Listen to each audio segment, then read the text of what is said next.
প্রিয় দর্শক, আপনি কি ধনী হওয়ার স্বপ্ন দেখেন? আপনি কি জানেন ধনীরা কিভাবে চিন্তা করে? আপনি কি জানেন ধনী এবং গরিবের চিন্তাভাবনা সম্পূর্ণ আলাদা? প্রিয় দর্শক, ধনী হওয়ার একটি মূল্যবান অ্যাসেট হলো আপনার মাইন্ডসেট। গবেষণায় দেখা গেছে ধনী এবং গরিবের মাইন্ডসেট সম্পূর্ণ আলাদা। কেউ ধনী হয়েছে কারণ তার চিন্তাভাবনা শুরু থেকেই ধনীদের মতো ছিল, আর যে গরিব শুরু থেকেই তার চিন্তাভাবনা গরিবের মতো ছিল।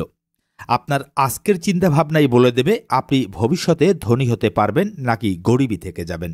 আপনার নৌকা অন্য প্রতিদ্বন্দ্বীর আগে বন্দরে পৌঁছাবে কিনা এটা বাতাসের উপর নির্ভর করে না, এটা আপনার নৌকা চালানোর উপর নির্ভর করে, কারণ বাতাস সবার জন্য একই। আজকের ভিডিওতে আমি ধনী এবং গরিবের একটি মৌলিক মাইন্ডসেট বা ফিলোসফি নিয়ে আলোচনা করব। ভিডিওতে দেয়া তথ্যগুলো কাজে লাগাতে পারলে আপনার জীবন বদলে যাবে, এটুকু হলপ করে বলতে পারি। চলুন শুরু করা যাক।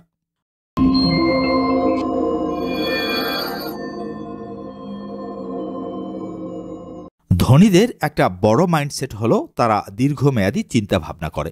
ধনীরা টেস্ট ম্যাচ খেলতে ভালোবাসে। ধনীরা ভাবে আমি আজকে যা শুরু করব আগামী 2 বছর 3 বছর অথবা 5 বছর পর তার ফলাফল পাব। ধনীরা সবসময় নিজেকে একটা প্রশ্নই করে, আমি আজকে যে ব্যবসা বা বিনিয়োগটি শুরু করছি আগামী 10 বছর পর আমি এখান থেকে কেমন রিটার্ন পাব। ধনীদের ফিলোসফি খুবই সিম্পল। তারা আজকেই কিভাবে টাকা কামাবো এই চিন্তা করে ঘুম হারাম করে না, বরং সবসময় ভবিষ্যতের জন্য পাইপলাইন তৈরি করতে চায়। অর্থাৎ তারা ভাবে আমি আজকে যে ব্যবসাটি শুরু করছি তা আগামী 10 বছর পর আমাকে টাকা এনে দেবে কিনা। ধনীরা হার্ডওয়ার্কে বিশ্বাস করে না, তারা স্মার্ট ওয়ার্কে বিশ্বাস করে। পক্ষান্তরে গরিবরা সুপার হার্ডওয়ার্কে বিশ্বাস করে। ধনীরা সবসময় মাথা খাটিয়ে আয় করে, আর গরিবরা মাথার নিচের অংশ অর্থাৎ শরীর খাটিয়ে টাকা আয় করে। ধরুন একটা গ্যাস কোম্পানি পাইপলাইনের মাধ্যমে গ্যাস সরবরাহের ব্যবসা শুরু করলো। এই কোম্পানিকে প্রথমে বিভিন্ন সরকারি অনুমোদন এবং ডকুমেন্ট রেডি করতে হবে। তারপর সারা দেশে পাইপলাইন স্থাপন করতে হবে। আর সারা দেশে পাইপলাইন বসানো কোনো সহজ কাজ নয়। এটা করতে কখনো কখনো বছরের পর বছর লেগে যেতে পারে। আজকে আপনার ঘরে যে পাইপলাইনের গ্যাস দিয়ে আপনি রান্না করছেন, আপনি কি কখনো ভেবে দেখেছেন ওই কোম্পানিটি 10 বছর আগেই এই পাইপলাইন বসানোর কাজ শুরু করেছিল? ভাবলে অবাক হবেন যে কোম্পানিটি 10 বছর ধরে কোনো টাকাই আয় করতে পারেনি, বরং উল্টো 10 বছর ধরে ক্রমাগত টাকা খরচ করে গেছে।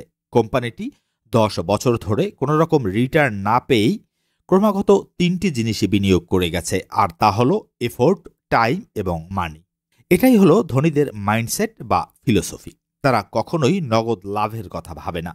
তারা দীর্ঘমেয়াদী প্ল্যানিং করে যাতে করে তারা বিনিয়োগের কয়েক গুণ টাকা রিটার্ন পেতে পারে, আর এই ফিলোসফিই তাদের ধনী করে তোলে। আজ আপনি যত বড় বড় কোম্পানি বা প্রতিষ্ঠান দেখতে পাচ্ছেন সকলেরই এই একই ফিলোসফি। অন্যদিকে গরিবদের ফিলোসফি সম্পূর্ণ উল্টো। গরিবদের ফিলোসফি হলো তাদের মাথায় সবসময় এই চিন্তাই ঘুরপাক খায় যে আমি আজকে কি পাবো, আমাকে আজকে কি দেয়া হবে। গরিব মানসিকতার মানুষ দীর্ঘমেয়াদী চিন্তাভাবনা করে না। তারা সবসময় নগদ নারায়ণে বিশ্বাস করে। কোনো কাজে অল্প সময়ে রেজাল্ট না পেলে তারা সেই কাজ করতেই চায় না। গরিব মানসিকতার লোকেরা লম্বা সময় ধরে টাইম ইনভেস্ট করতে চায় না, তারা চায় অল্প সময়ে রেজাল্ট পেতে। তারা দীর্ঘমেয়াদে এফোর্ট এবং টাকা কোনোটাই বিনিয়োগ করতে আগ্রহী নয়। গরিবরা টেস্ট ম্যাচ খেলতে রাজি নয়, তারা টি-20 খেলতে চায়। বড়জোর ওয়ানডে ম্যাচ পর্যন্ত খেলতে রাজি, এর বেশি কাবি নেহি। মজার বিষয় কি জানেন, পুরো মাইন্ডসেট লালন করার পরও গরিবরা কিন্তু ঠিকই ধনী হওয়ার স্বপ্ন দেখে। ভাবে আমি একদিন ঠিকই ধনী হব, সবাইকে দেখিয়ে দেব। অথচ সত্য হলো এই যে পুওর মাইন্ডসেট নিয়ে আপনি কোনোদিনও ধনী হতে পারবেন না, কেউই পারেনি। তাই ধনী হতে চাইলে ধনীদের মতো ভাবতে শিখুন, ধনীদের ফিলোসফি চর্চা করুন, নগদ নয় দীর্ঘমেয়াদী চিন্তাভাবনা করুন, আর কেবলমাত্র তখনই আপনি ধনী হতে পারবেন। প্রিয় দর্শক, আশা করি ভিডিওটি আপনাদের উপকারে এসেছে। আমি এই চ্যানেলে সেভিংস, ইনভেস্টমেন্ট, ব্যক্তিগত আর্থিক ব্যবস্থাপনা এবং প্রপার্টি বিষয়ক পরামর্শমূলক ভিডিও তৈরি করে থাকি। ব্যক্তিগত আর্থিক ব্যবস্থাপনা এবং প্রপার্টি বিষয়ক আপনার কোনো প্রশ্ন থাকলে দয়া করে কমেন্ট করে জানান। দেখা হবে নতুন কোনো ভিডিওতে। ধন্যবাদ।